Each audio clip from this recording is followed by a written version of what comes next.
ketyapmiz va Dilshod aka biroz avval 17 yoshlilarimiz o'z uchrashuvlarini o'tkazishda qarorlar chiqarilmoqda va qarorlar faqatgina qarorligicha qolayotgani yo'q. Muhimi ularning ijrosi va mana shu ijroni amalda biz isbotini kuzatib bormoqdamiz. Safardagi o'yin 2-0 hisobida g'alaba qozonayotgandik. 2-2 bo'lib qoldi. Keyin Kafa Cupda biz 1-0 hisobidan muvaffaqiyatga erishdik. Mana bu tarkib nuqtai nazaridan bo'lsin, natijalar nuqtai nazaridan bo'lsin, bu yog'iga endi biz favoritga aylanib boryapmiz. Hozir mana bu yerda ehtiyot bo'lish kerak. Abduvohid Ne'matov atayin to'pga tegingani yo'q va ko'rdiki, to'p ham tezligini namoyish etishga harakat qilgan. Olib qo'yish mumkin. Olib qo'ydi Eldor, lekin eronlik futbolchiga yordam etib keldi. Eldor Shomurodov zarbasi! Kutilmaganda kelib qoldi to'p, lekin yana zarba. Amrobekov. Keyingisi bormi? Oston. Mana endi o'yin ochilishni boshladi. Oston zarba. Hakam darroq vaqtliroq o'tib tursa bo'lar ekan. Ammo tan olish kerak, eronliklar darvozaboni Alirzo Beravand ham ancha mahoratli. Eldor Shomurodov o'ngga olmoqda. Bu yerda hujum davom etadi. Zarba. Ozgina noaniq. Futbolda kichik detalning o'zi yo'q deb aytiladi. Shunaqa jihat bu yerda. Eronliklar e'tibor bering, darvozabon to'pni uzoqlashtirishda qiynalyapti. Mana bu ajoyib pas. Shukurov. Otabek mumkin bo'lgan bizda ikkinchi vaziyat. Otabekka o'xshab pas berdi. Hamrobekov.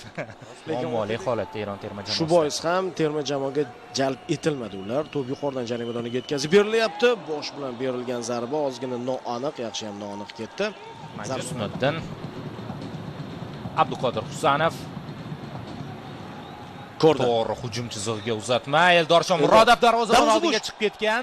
Shomurodov kutyapti sheriklarini. Oston bor.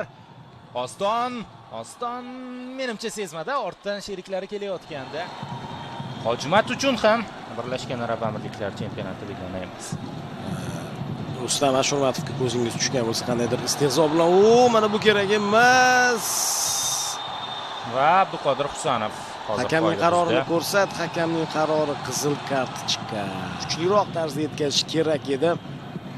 Hamda eronlik futbolchi to'pga birinchi bo'lib ulgurdi. Yo'llardan tushib qoldi. Mana shu yerda sal sustroq, sekinroq pas berib qo'ydi-da. 2-2 hisobdagi durangda u gol urishga muvaffaq bo'lgandi. Hisobni ochgandi Hojimat Erkinov.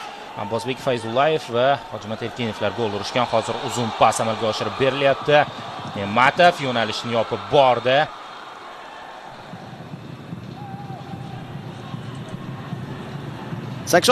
daqiqa. Kushki Iskandarovdan o'tdi. Kushki ichkariga kirib boryapti. To'xtatish kerak. Shu yerda to'xtatish kerak va qaytarib yubordik. Hujum davom etadi Eronda. Yaxshi. Nasrullayev oxirigacha borish zarur.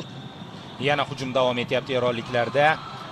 Bu foul. Bo'ldi. Hujumda foul ishlatyapti eronliklar. Lekin o'zi to'g'rilab ketdi. 88-daqiqa.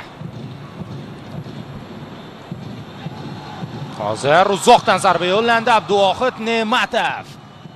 Birinchi bor uni seyf amalga oshirishga majbur qilishdi raqiblar.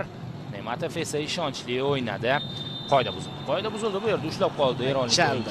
Uchrashuv asosiy vaqt o'z nihoyasiga yetyapti. 0-0 hisobi qo'yil qolish kerak. Baribir bir kishi kam bo'lgan holatda mana shu natijani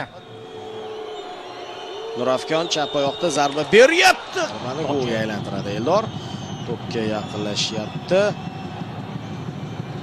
Zarbani amalga oshirdi. Aldamaniqlik. Dorbani va Abduvohid. Chalg'itishga urinyapti. Hozir.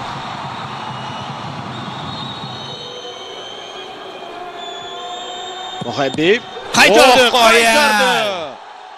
Abduvohid gol kerak. O'zi ham yaxshi biladi gol kerakligini. Bu safar ham Abduvohid qanday shu yerda ham yutib olish muhim. Demak, zarba yo'llandi. Ashurmatov, Beravand. Zarbasi aniq. Melat Muhammadiy, Abduvohid Ne'matov. Melat zarbani amalga oshiradi. Ne'matov qaytardi. Chiqdi. Ammo eronlik futbolchi emas, Akmal Mazgavoy. Shuning uchun ham Abduvohid bir hazillashib oldi. Ular do'stlar, ular jamoadoshlar sobiq va endi Akmal Mazgavoy hal qiladigan palla so'nggi zarba bo'lishi mumkin. Urinishni amalga oshiryapti. Zarba gol! Bo'ldi. G'alaba. Yutdik. Eron terma jamoasini yana mag'lub etyapmiz. Ketma-ket ikkinchi bahsda penaltilar seriyasida, lekin biz bu o'yinning ancha keldik va mana bu g'alabani qo'lga kirityapmiz. Qadrli do'stlar, Eron 11 kishi bo'lib o'ynadi o'yinning boshidan oxiriga qadar, lekin darvozamizni ishg'ol eta olgani yo'q. Bu juda ham muhim narsa, juda ham muhim faktor. Chunki Eron darajasidagi jamoalar odatda bunaqa holatlarni qo'ldan chiqarib yuborishmaydi.